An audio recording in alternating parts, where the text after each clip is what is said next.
احمد یار نے کفلنگس دراز میں رکھے، ٹائی کی نوٹ کھول کر نکالی، نظریں بیوی کے تاثرات پڑ رہی تھیں۔ آج کیوں موڈ خراب ہے؟ میرا موڈ ہی نہیں، قسمت بھی خراب ہے۔ اور کیوں خراب ہے؟ تو ایسے پوچھ رہی ہیں جیسے ٹھیک کرنے کی طاقت رکھتے ہوں۔ طاقت تو میں رکھتا ہوں، پر اچھی فطرت مارتی ہے۔ اچھی فطرت، یہ بھی خوب کہی تم نے۔ خیر، میں دوستوں کے ساتھ ڈنر پر جا رہی ہوں، تمہاری باتوں سے مزید اپنا موڈ غارت نہیں کرنا چاہتی ہوں۔ تمہاری دیوانی ساس پہلے ہی میرے دماغ کا رائتہ بنا چکی ہیں۔ کبھی کبھی میں تمہیں صرف اس لیے معاف کر دیتا ہوں کہ تم ان کی بیٹی ہو۔ کاش تم ان جیسی ہوتی، تو پھر تم نے انہی سے شادی کر لینی تھی، مجھ سے کیوں کی؟ وہ اتنی بڑی بات اتنی آسانی سے کہہ گئی۔ احمد یار صوفے پر گر سا گیا۔ جانتی ہو، آج کل میرے اندر ایک جنگ چل رہی ہے۔ مجھے لگتا ہے کہ یہ جو بے ترتیبی میری زندگی، میرے گھر اور میرے بچوں کے ساتھ ہے، اس میں تمہارا نہیں، میرا قصور ہے۔ پنجابی میں ایک لفظ بولتے ہیں نا، نکیل۔ میں نے تمہیں نکیل نہیں ڈالی، کیونکہ میرا فلسفہ مختلف ہے۔ نہ میں تشدد کا قائل ہوں، نہ بے جا سختی کا، مگر اب مجھے ڈاؤٹ ہوتا ہے کہ میں نے تمہاری اوقات سے زیادہ تم سے نرمی برتی ہے، جس نے تمہیں احساس برتری کے نشے میں چور کر کے بالکل اندھا کر دیا ہوا ہے۔ مگر ایک بات میری ہمیشہ یاد رکھنا ساحرہ، جو لوگ حد سے زیادہ آپ کی غلطیوں کو نظر انداز کریں، جب ان کی نرمی کو انسان ان کی کمزوری سمجھنے لگے تو وہ اپنے پاؤں پر خود کلہاڑی مارتا ہے۔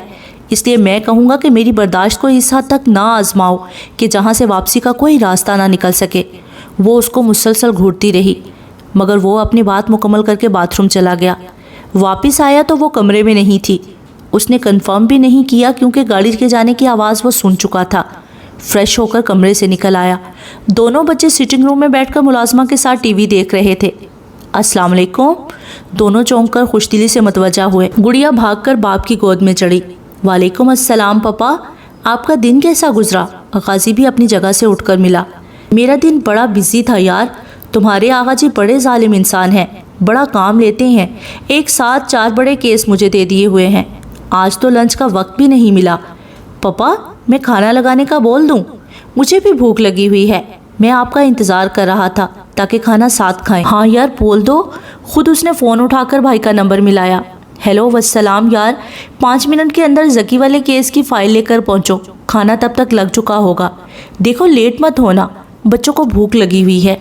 5 کی بجائے محمد یار 10 منٹ بعد پہنچا، مگر دونوں بھائیوں نے اگلے 2-3 گھنٹے تک بچوں کو ذہنی طور پر اس قدر مصروف رکھا کہ ان کا دھیان ماں کی جانب نہ جانے دیا۔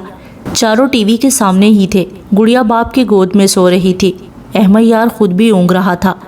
غازی چچا بھتیجا ٹاپ گیئر دیکھ رہے تھے، جرمی کلارکسن کی حرکتوں پر ہنس ہنس کر لوٹ پوٹ ہو رہے تھے۔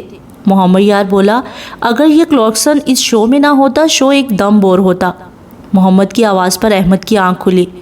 یار تم لوگ آہستہ نہیں بول سکتے، گدھوں کی طرح دانت نکال رہے ہو۔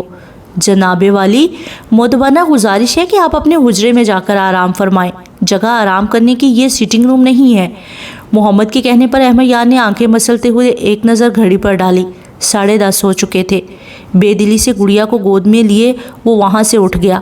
گڑیا کو اس کے بیڈ پر ڈال کر اچھی طرح ڈھانپنے کے بعد منہ چوم کر وہاں سے نکل آیا۔ اب غازی کی باری تھی، جو باپ کی سوالیہ نظریں دیکھتے ہی اٹھ کھڑا ہوا، مگر پھر بولا، پاپا آپ کو یاد ہے آپ نے وعدہ کیا تھا گڑیا کی 4تھی سالگرہ پر آپ ہمیں فارمولا 1 دیکھنے کے لیے دبئی لے کر جائیں گے۔ ہاں بھائی مجھے یاد ہے، مگر وقت نہیں مل رہا۔ انشاءاللہ 2 ہفتے تک پروگرام بناتے ہیں۔ کیوں محمد، کیا خیال ہے، چلو گے؟ آپ میرا خرچہ اٹھانے کو تیار ہیں تو بندہ انکار کیوں کرے گا؟ اپنی تنخواہ سے کیا دوسرا ملک بناؤ گے جسے سنبھال کر رکھتے ہو؟ جب غازی 20 سال کا ہوگا تو اس پیسے سے ہم دونوں چچا بھتیجا ورلڈ ٹور پر جائیں گے۔ ہالی ووڈ کے اپنے پسندیدہ ستاروں سے مل کر آنا ہے، اس کے لیے بہت سا پیسہ چاہیے۔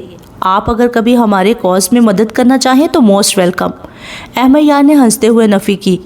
تم اور تمہاری گپیں، چلو غازی سو جاؤ، کل اسکول ہے۔ گڈ نائٹ پاپا، اس نے باپ کے گلے لگ کر شب بخیر کہا۔ لو یو چاچو، good night. Love you too چاچو کے جگر۔